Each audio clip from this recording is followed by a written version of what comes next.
Hey gamers, in this video we're going to create a character for Starfinder. We're going to do an Elf Technomancer.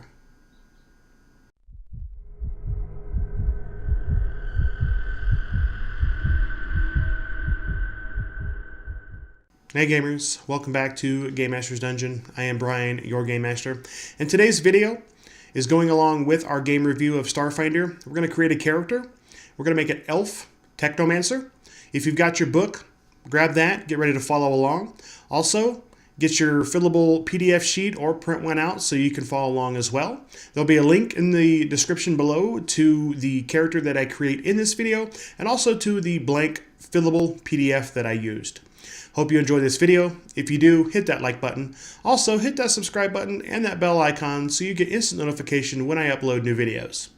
So, with that out of the way, let's get into it. Alright gamers, so here we are taking a look at our character that we've built for Starfinder, our Elf Technomancer. Hopefully you have watched the video review that I did. If not, please go back and check that out. I can put a link in the description below to take you directly to that. I know I'm a little late getting this out. Normally I like to do the game reviews and the character thing right on in the same day.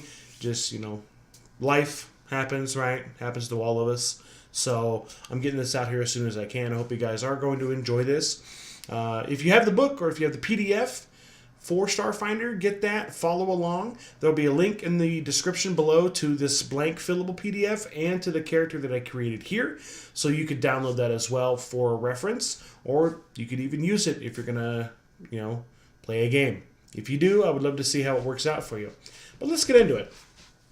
Also, what I've done is I got a comment about maybe having the book with the sheet available at the same time that's easily viewable in the videos, and I can talk about my decisions and reference the book, like where they're at and why I made certain decisions and things like that. So I'm going to give that a try because you'll see up here, so I've got my character and then I also have my Starfinder PDF pulled up here as well.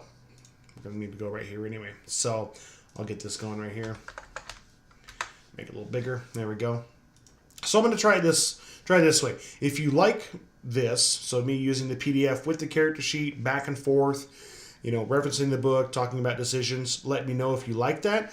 I'll try to do that in the future. If you don't like it, let me know. We'll go back to the old way where I just have the character sheet and I just talk about my decisions and you're able to follow along at home. Okay? So obviously, like I said, I've made an Elf Technomancer. So let's talk about Elf. Let's talk about race. Okay? So Elves, very, you know, D&D Pathfinder Elves, right? +2 dexterity, +2 intelligence, -2 constitution, and you get 4 hit points starting. Now, you're going to combine the hit points that your race gives you and that your class give you. We're going to talk about what the class gives here in a minute. And then Elves are obviously medium-sized humanoid with the Elf subtype. And then they have all the basic abilities that Elves have had over the years, right? The immunity to sleep and the bonuses against enchantment spells and effects, so the +2. They get a +2 racial bonus to caster level checks to overcome spell resistance. In addition, Elves receive +2 racial bonus to mysticism checks. Elves receive a +2 bonus to perception skill checks because of their keen senses. And they have low light vision. Okay? I love Elves. Especially space elves. Eldar. Anybody plays Warhammer 40k? I do love me some Eldar. And then, theme-wise, so I took the Spacefarer, right? So basically, what's really great about this PDF, so it's got it all, you know, the character creation, the steps, generating ability scores, things like that. But I'm just going to go into the themes that I chose. Then I'll talk about my characteristics that I generated. So I took Spacefarer because Spacefarer is pretty cool. Basically, it's like you dream of, you know, wanderlust out in the stars, right? It says your longing to journey among the stars can't be sated. You yearn for the adventure of stepping into a distant world and exploring its secrets, right? I figured that this character is going to be maybe living on this space station where Earth is. Earth is gone, or Galarian, whatever it's called, is gone. There's this big, huge space station there now.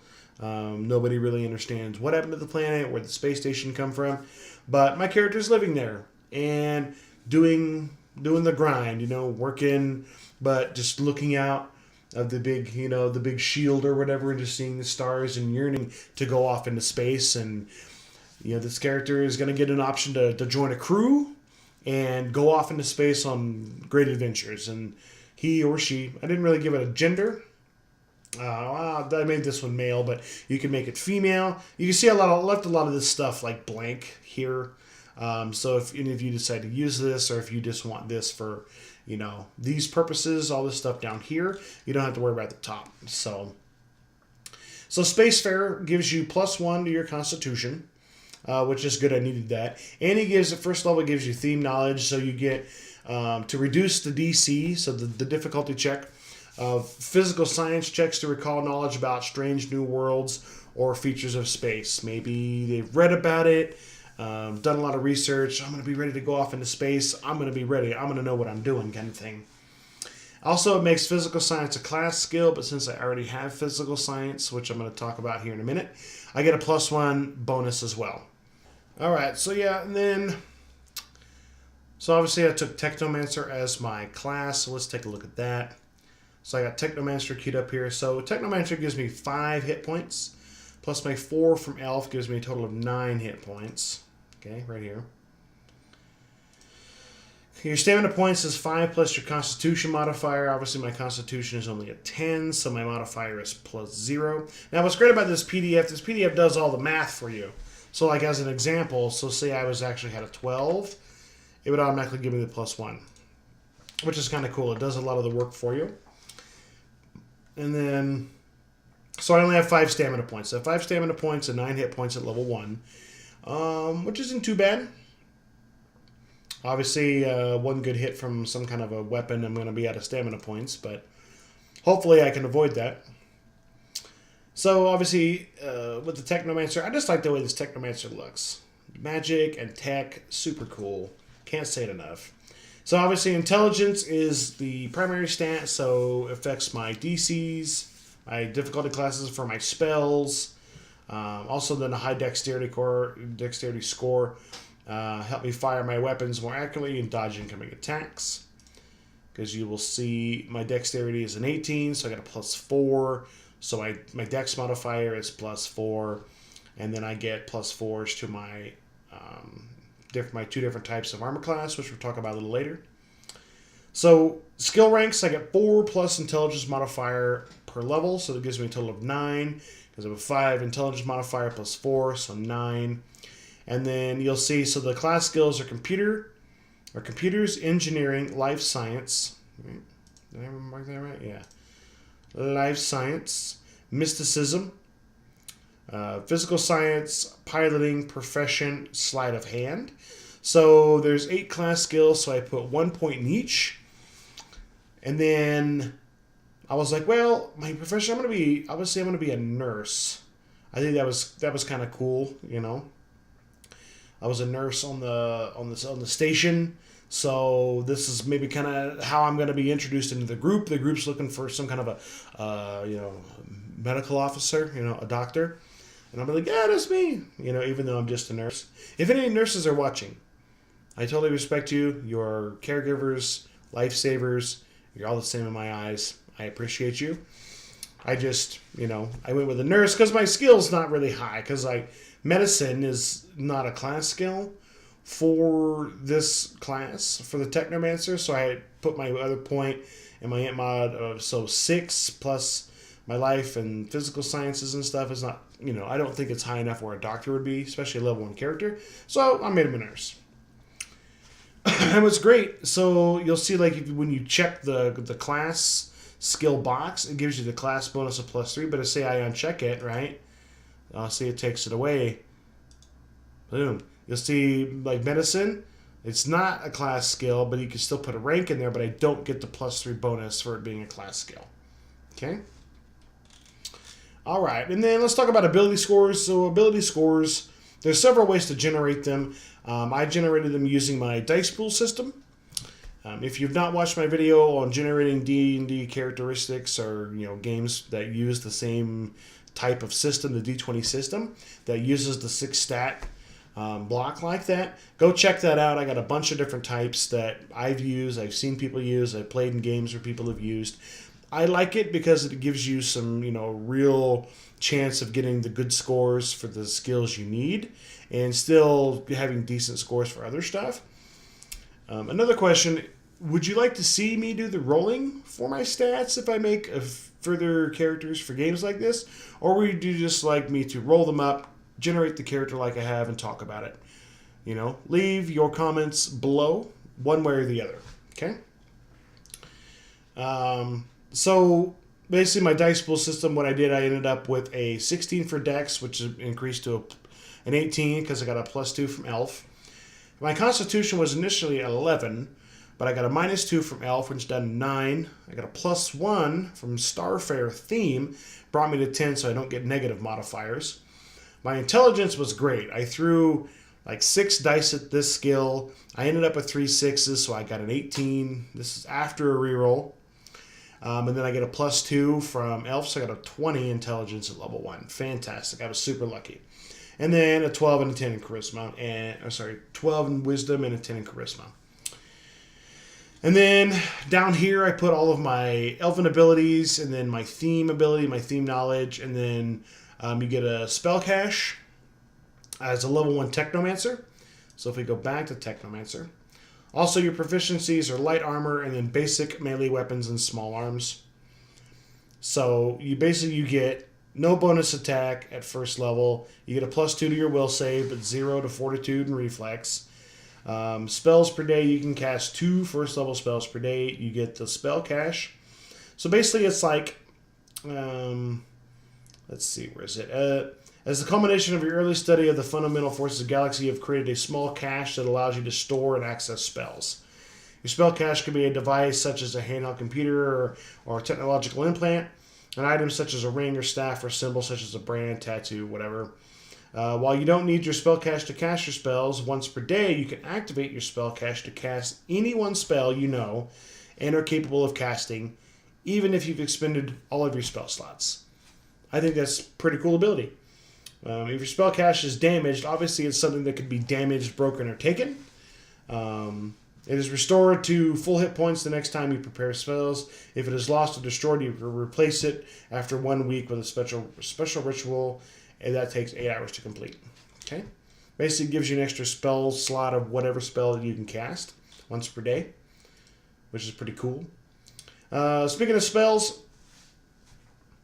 so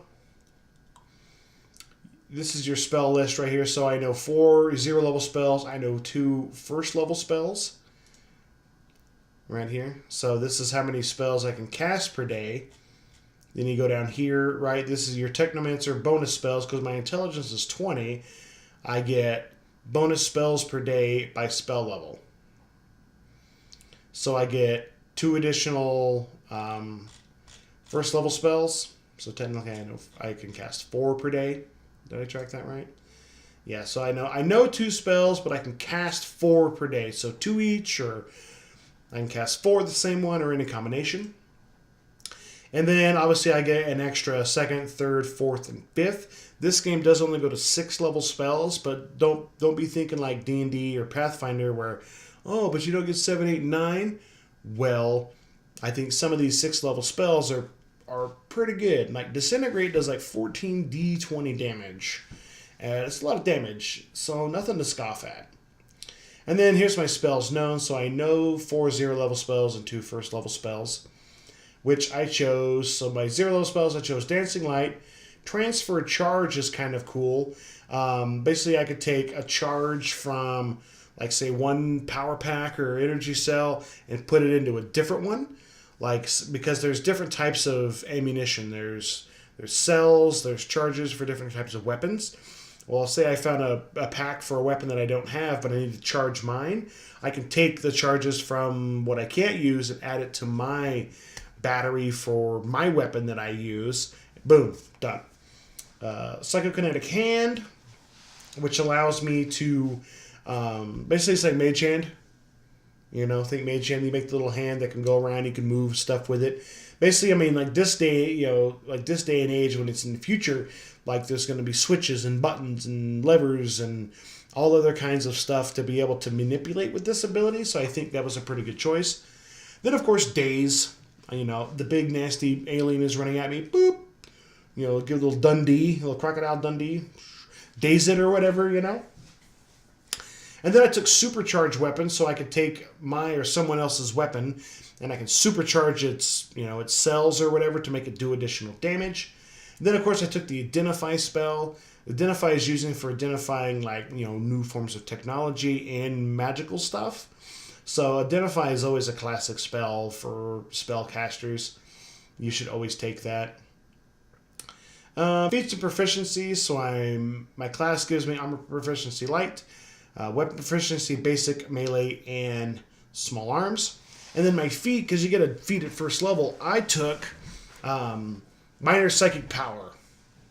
Minor psychic power is a pretty cool feat. So basically, you get there's like 3 or 4 different like.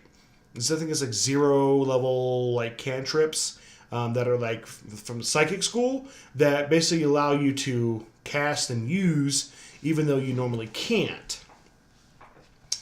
So I have telepathic message, so 3 times per day. I mean, I could have taken it, but I was like, well, because then they have minor, then they have like minor, major, greater, or something like that. So they have 3 levels where you'd be able to just start having all this extra psychic power. I thought it was cool. Not only am I a magic user, but I'm a technology, you know, user. And I have psychic abilities. I'm just like, whoa. I'm a mixed bag that just does it all. Like the Swiss Army knife on the ship, you know? I think it's a pretty cool idea. But let's see. Let's go back up here. So my saving throws, right, I have 0 base save for fortitude reflex. I got a +2 for will. And I do get +4 to my reflex, +1 for my wisdom. So my total is 0, 4, 3. Poison and anything fortitude, I'm in a serious hurt. So don't expect to survive things like that. But reflex, I'm pretty good. Obviously, at level 1, most of the weapons don't really do a ton of damage. It's when you start getting later levels that they start throwing out, you know, multi-dice per shot with like 20 potential shots in them. So that's when you're like, ooh. But I have 0 base attack bonus. Obviously, I'm a spellcaster class. My base attack is never going to be great. I do have a +4 for ranged attacks. So my pistol that I chose, my, what is it? Azimuth laser pistol. About to laser. Woo. Laser pistol. So level 1, so in like I talked about in the review video, all the weapons have like a suggested level for use, which I think you should follow because like, I could have bought, because you get like 1,000 credits to buy equipment. Everybody does, first level. I could have bought like a level 2 or level 3 weapon, but I really couldn't afford anything else. But I could have been throwing out a lot of extra damage. My spells would be like, oh, well, whatever. I'm just going to be like, with my laser rifle. So I would definitely, if you're a GM and you're thinking about running this game, definitely maintain the status quo on levels. Equal to or less than level worth of gear is what they should be using. Base attack of 4 does a d4 damage. If it crits, it burns them for a d4 per turn. It's got a range of 80 feet. It deals fire damage, and it's got 20 charges in its, you know, in its pack, and it uses 1 charge per shot. So I basically get 20 shots. Equipment out of that 1,000, so I bought 2 spare batteries for my pistol, and I bought Second Skin. Second Skin is like an armor. It's like a really like form, tight-fitting suit that you could wear like under clothes and things like that. So I have like a regular, maybe like a flight jacket and some pants, or whatever. I look like, a spacefaring guy, but I've got my armor underneath that you can't tell. But it's pretty good. It gives me +1 armor bonus to my energy armor class. So energy armor class is for weapons that deal only energy damage, like fire or cold or whatever. Target the EAC. Anything that does like bludgeoning, piercing, slashing hits kinetic. Right? So I got a 15 to energy and a 16 to kinetic.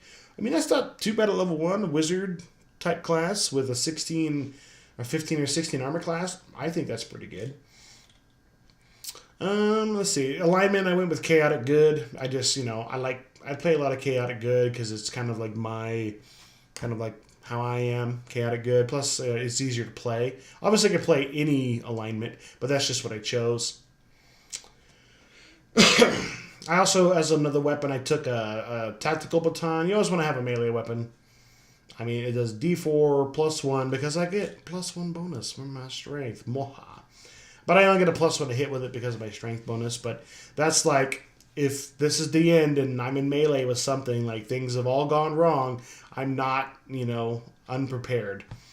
And then I do have 190 credits left. So if anybody says use this character, you've got 190 credits to purchase traveling gear, backpacks, whatever. Which is really kind of cool because they have this right here on the character sheet. Like backpack, you can click backpack, like consumer backpack. And you can, industrial backpack. There's different types of backpacks that carry more stuff, or let's see, does it affect infects the encumbrance. So like industrial backpack, unencumbered at 7, encumbered at 14, overburdened at 15. And then if I go back to my regular backpack, nope. Yeah, see, 16, 12, and 13, right? Experience earned would be 0. Next level, what is next level? I'd have to look at that before I add that. Obviously, I didn't choose any languages. That's something like if you're going to use this character, choose your languages. Then you have like this huge notes section, which is great. So you could put notes from, each game session. So then when the GM or the DM next game asks, hey, okay, guys, give me a recap what happened, which is what I do. I ask my players, I'm like, okay, guys, what happened last time? Somebody's always like, last time on Dragon Ball Z. We actually played that role-playing game once. If you want to see the Dragon Ball Z role-playing game, put a comment below, and I've got all the books that they made available for it. I think that I can break those out. We can talk about that. But yeah, so I asked them for a recap, and they were able to give me notes and stuff. Especially like say I forgot to take decent notes for some reason. They're able to kind of help me out. And I can just be like, oh yeah, great. And then that's really about it. Anybody that's made a character like this knows it goes together pretty easy. There are a few different things. The 2 different types of armor class, the stamina and the hit points, and your resolve points. So your resolve points, where's the resolve points? I believe it is, so it's your character level plus your, what is it? Your primary stat modifier. Nope, that ain't right at all. Hold on. See, maybe this is a good idea that I have this open here. Let me go to index, resolve points. See, now we can look it up together. Because I had it figured out and I thought I had it all written down. 22 and 23.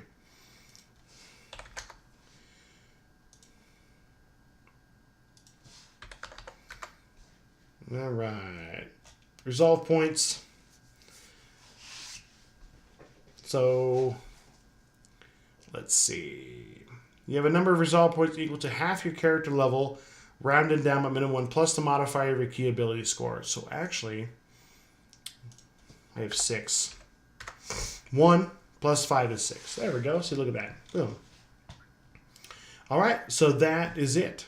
Elf, Technomancer, Spacefarer, for Starfinder. All right, gamers. So there is that character for Starfinder, our Elf Technomancer. That is a Spacefarer themed. I really enjoyed putting that together. I mean, I like the D20 games. I love, like I said, I love Dungeons & Dragons, Pathfinder. I think Starfinder is going to be a really good game. Like I talked about in my review video, my group is kind of excited to play. They want to quickly get through the D&D game that we're running now. I'm running them through the Curse of Strahd. We're about a third of the way through. They want to burn through that so they can start playing some Starfinder. So I hope you guys get excited about it. I hope you have groups that are looking to play. You're welcome to use this character as a reference or use it in the game. There will be, like I said, in the description below, a link to the blank fillable PDF and the character that I use as well, plus for a couple of videos that I might have mentioned in there as well, like stat generation and things like that. So, until I see you again in the dungeon, I'm Brian, your Game Master, and happy gaming.